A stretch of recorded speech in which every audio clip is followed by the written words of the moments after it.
لا إله إلا الله محمد رسول الله. بسم الله الرحمن الرحيم. الحمد لله رب العالمين وصلى الله وسلم على سيدنا محمد وعلى آله وصحبه أجمعين. In the previous presentation, I began to explain why the claim that the universe began to exist is evidence for the existence of God. I explained that there are two kinds of evidence for the truth of this claim. The first is scientific evidence. The second is philosophical evidence. In the previous presentation, I explained the scientific evidence for the beginning of the universe.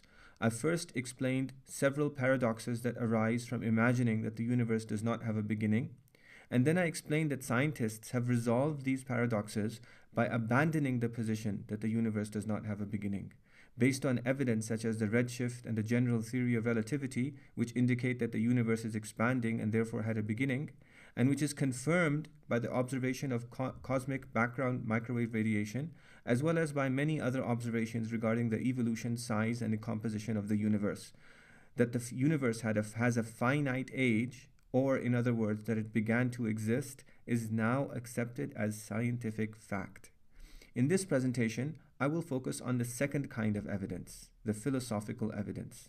This evidence is now part of what contemporary philosophers call the Kalam Cosmological Argument for the existence of God. The word Kalam, remember, is the Arabic name for traditional Islamic theology. Contemporary philosophers formulate the Kalam Cosmological Argument like this: whatever begins to exist has a cause. The universe began to exist, therefore the universe has a cause. This is the beginning of the argument. The completion of the argument reasons from the conclusion of this argument to the existence of God. This is in fact how the Muslim theologian Ghazali formulated the argument about 1,000 years ago, and this formulation is taken almost verbatim from him. An important difference, however, is the use of the word cause. When Ghazali formulated this argument just under 1,000 years ago, he didn't use the expression cause, but the expression something that made it exist. The Arabic word for this is muhdith. The two expressions are different. Ghazali's expression is more general. A cause is something that is inert, lifeless, necessary. A cause is not a free agent. It does not have any volition. Fire, for example, is a cause of burning. This means that it is not a volitional agent that chooses to burn or not to burn. It simply burns. God, however, is not a necessary cause. God is a volitional agent with free will. I will show in a future presentation that the Kalam Cosmological Argument, as well as the argument from contingency that I presented earlier, all show that the universe was not brought into existence by some inert and lifeless cause. Rather, it was created by a volitional agent who freely chose to bring the universe into existence. God, in other words. Ghazali's expression, something that made it exist, is therefore a more accurate expression than cause, because it does not rush to the conclusion that the thing that made the universe is an inert cause. Instead, it suspends judgment on whether that thing is an inert and lifeless cause or whether it is a volitional agent with free will, concluding simply that the universe has something that made it exist. We'll therefore work with Ghazali's form of the argument. Now, the key premise in this argument is the second one, that the universe began to exist. Theologians and philosophers in the Western tradition have traditionally believed that the fact that the universe began to exist could not be proven by any rational argument. This is why, although Thomas Aquinas argued for God's existence from the contingency of the universe, he never formulated an argument from the fact that the universe began to exist. Like other Christian philosophers, all influenced by ancient philosophers such as Aristotle, Aquinas believed that the fact that the universe began to exist could only be discovered by faith in Scripture, not by any rational argument. In the Muslim theological and philosophical traditions, however, the argument from creation was even more popular than the argument from contingency. It was most famously formulated just under 1,000 years ago by Ghazali, and it is his formulation that is inspiring this presentation. But Ghazali was not the first to formulate the argument. he was preceded by dozens of other theologians, the most prominent of whom were his teacher Abdul Malik al-Juwayni, the renowned theologian and debater Abu Bakr al-Baqillani, and the founder of traditional Islamic theology Abu al-Hasan al-Ash'ari. It is not surprising at all that so many Muslim theologians presented this argument, because, just like the argument from contingency, it was first presented in the Qur'an itself. The verse that I have cited so frequently in my presentations, for example, cites at its very beginning that the creation of the heavens and the earth, the fact that they began to exist, in other words, is one of the great signs for the existence of God. And here are 20 other verses, a small sample of many, many others, that cite creation as evidence for God's existence and omnipotence. I'll leave you to look up these verses yourself. The arguments of the Muslim theologians and philosophers for the beginning of the universe were unknown to Western thinkers until the recent scientific discovery that the universe began to exist with the Big Bang.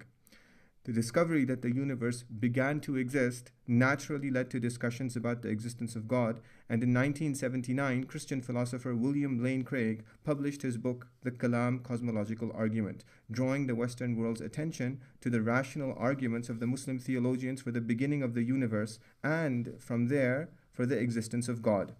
The argument has since been widely critiqued and defended by dozens of philosophers, scientists, and Christian theologians, earning a place for itself in the Western philosophical tradition as the Kalam Cosmological Argument. Kalam, remember, is the word for traditional Islamic theology.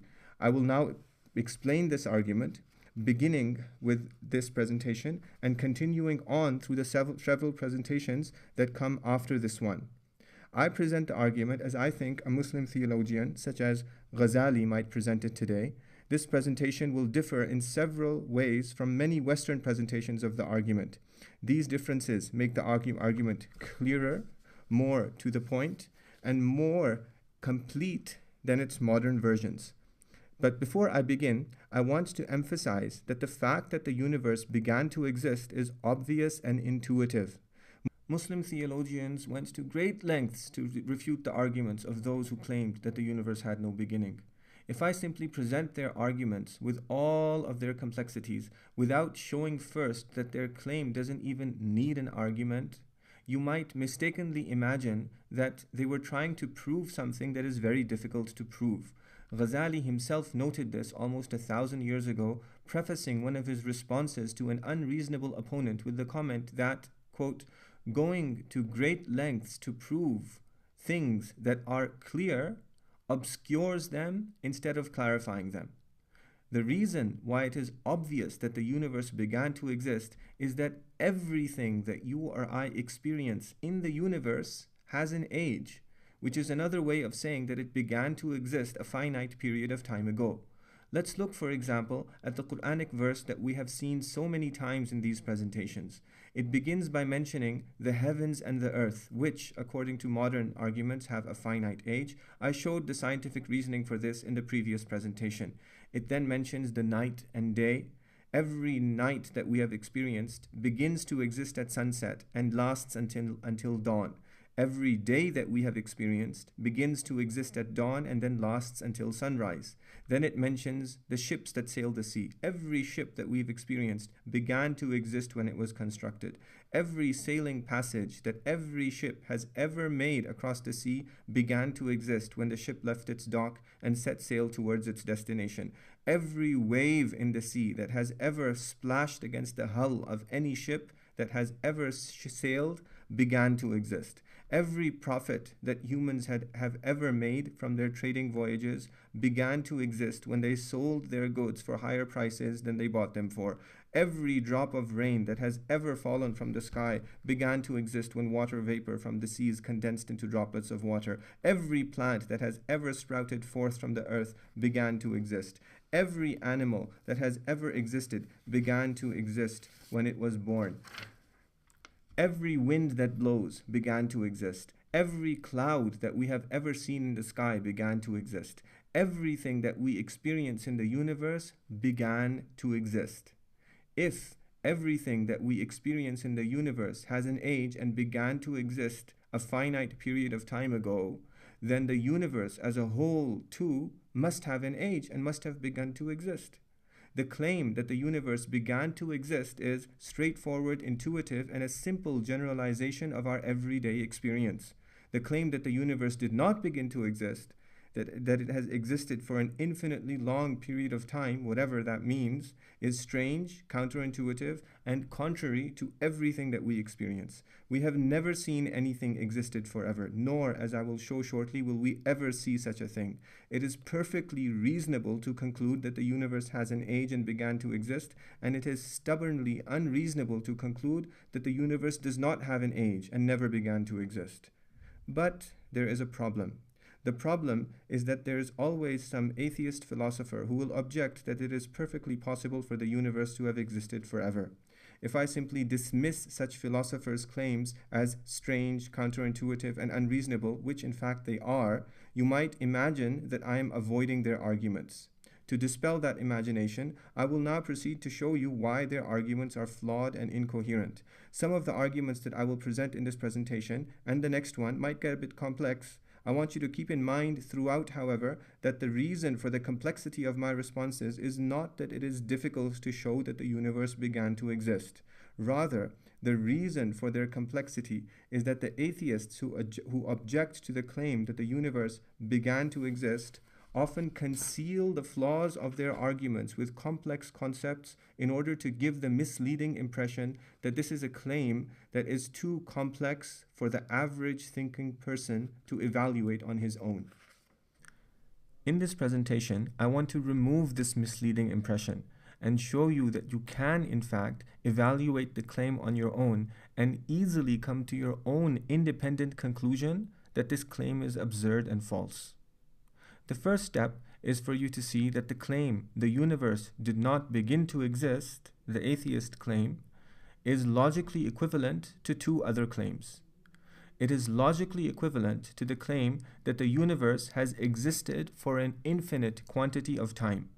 The reason why it is logically equivalent to this claim is that to claim that the universe did not begin to exist is to claim that if you go back in time from the present moment, there is no point in time that was not preceded by another point in time. And the quantity of time that has passed before the present moment is infinite. Or, to put it more clearly, it is endless. It has no end. And that is the same thing as saying that the universe has existed for an infinite quantity of time. This second claim, in turn, is logically equivalent to a third claim, namely the claim that an infinite quantity of time has elapsed. The reason why the second claim is equivalent to this third claim is because to claim that the universe has existed for an infinite quantity of time is to claim that there is no beginning to the quantity of time in the backward direction, but that it has nevertheless reached the present moment. That is to say that an infinite or endless quantity of time has elapsed. That's the third claim. Now, since all of these claims are logically equivalent, if any one of them is false, then the other two must also be false. I will now take each one of these claims in turn and show you why they are false, beginning from the bottom with the last claim. You can see the falsehood and absurdity of this claim by reflecting on what exactly it means. The word infinite in the phrase an infinite quantity of time means endless. And the present perfect tense verb has elapsed means has come to an end. The statement an infinite quantity of time has elapsed therefore means an endless quantity of time has come to an end. This is a plain contradiction in terms because it is not possible for something that does not end to come to an end. The claim is self-contradictory. Since this claim is logically equivalent to the other two claims, its absurdity and falsehood entails the absurdity and falsehood of the other two claims as well. However, I will now proceed to consider each of the other two claims independently and show you why they are absurd and false on their own. I will begin with the second claim, that the universe has existed for an infinite quantity of time. This claim is absurd because an infinite quantity of anything is absurd.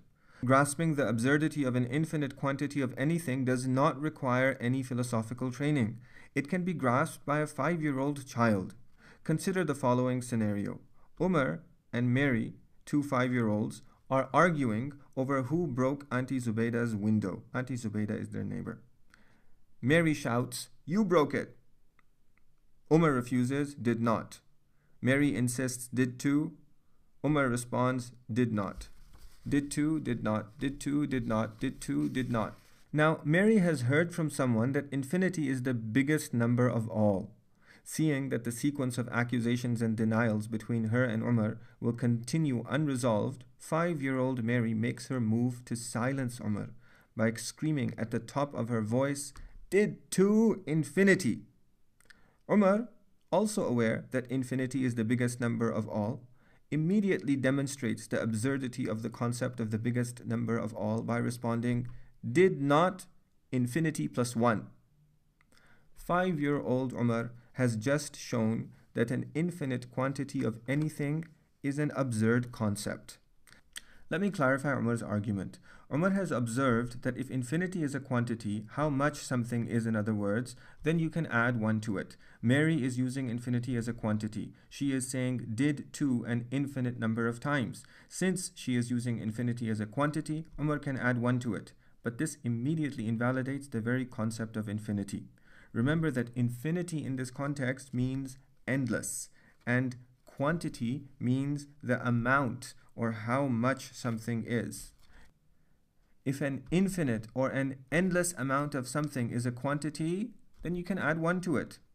But if you can add 1 to it, then it is no longer endless, because in order to add 1 to anything, in order to increase it by 1, in other words, it needs to have an end relative to which that increase can take place. If it has no end, it cannot be increased, because any increase always takes place relative to some end. If something can be increased, then it must have had an end before the increase and an other end after the increase. Umar's straightforward and intuitive observation demonstrates that you cannot have an infinite quantity of anything, because if something is a quantity, then it can be increased. And if it can be increased, then it has an end. And if it has an end, then it is not infinite. No quantity of anything can be infinite. And therefore, to return to our point of departure, it is not possible for the universe to have existed for an infinite quantity of time. Both the second and the third claims are absurd and false. I will now show you why the first claim is false. Consider any physical quantity. Let's take, for example, the number of orbits of any 2 planets around the Sun. Let's take Earth, which takes 1 Earth year to go around the Sun, and Mercury, which takes about 1/4 of an Earth year to go around the Sun. After 1 Earth year, Earth will have completed 1 orbit around the Sun, and Mercury will have completed 4. After 2 years, Earth will have completed 2 orbits around the Sun, and Mercury 8. After 3 years, Earth will be at 3, Mercury at 12, and so on. At any given time, the number of orbits of Mercury will be 4 times the number of orbits of Earth. After 1 year, it will be 4 times the number of orbits of Earth. After 2 years, it will be 4 times the number of orbits of Earth. After 3 years, it will be 4 times the number of orbits of Earth, and so on. After any number of years, say n, it will be 4 times the number of orbits of Earth, or in other words, 4n. Now, if this first claim is true, if it is true that the universe has no beginning, then the number of orbits of Mercury is infinite. Remember that infinite means endless.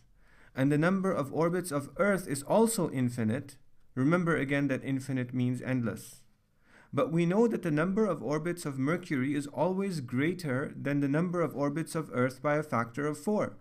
And the only way for the orbits of Mercury to be greater than the number of orbits of Earth by a factor of 4 is for the number of orbits of Earth to have a beginning and an end, and for the number of orbits of Mercury to have a beginning and an end, and for the number of orbits of Mercury to be 4 times the number of orbits of Earth. If the number of orbits of both are endless, infinite, then it is not possible to say that any one of them is greater than the other one. If the first claim here is therefore false. It is false because it entails that any two physical quantities that are increasing at different rates are the same after the passage of an infinite period of time. Even though at any given point in time, remember, if you take at any given point in time, you compare the number of orbits of Earth with the number of orbits of Mercury, at any given point in time, the quantity that is increasing faster is always greater than the quantity that is increasing more slowly. Let's recap what I have shown in this presentation. I began by saying that even though there is clear scientific evidence that the universe began to exist, the fact that the universe began to exist can also be demonstrated philosophically without recourse to the discoveries of modern science. I showed first that the claim that the universe began to exist is straightforward, intuitive, and a simple generalization of our everyday experience, and that the opposite claim, that the universe did not begin to exist, is strange, counterintuitive, and contrary to our everyday experience.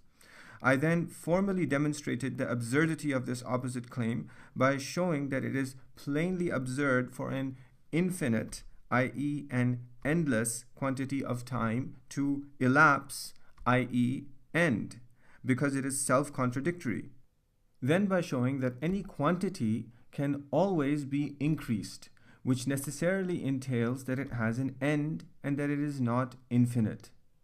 And finally, by showing that the fact that the universe did not begin to exist entails that two physical quantities that are increasing at different rates are equal, even though at every point in time they are actually different. Remember, at every point in time, the number of orbits of Mercury is 4 times the number of orbits of Earth.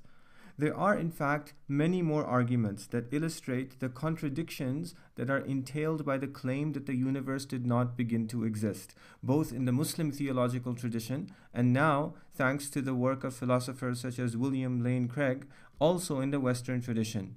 The idea, however, is very simple, straightforward, and intuitive to grasp.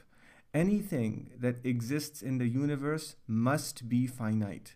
To say otherwise is incoherent, self-contradictory, and entails a host of contradictions. There remains, however, one problem that I have not yet addressed, and that is the problem of the mathematical concept of infinity. I will, God willing, show in the next presentation that this mathematical concept is an imaginary concept that has no bearing on any of the arguments that I have presented here. In the process, I will also, God willing, show you additional philosophical arguments for the fact that the universe undoubtedly began to exist. Wa sallallahu ala Sayyidina Muhammad wa ala alihi wa sahbihi wa sallam. لا إله إلا الله محمد رسول الله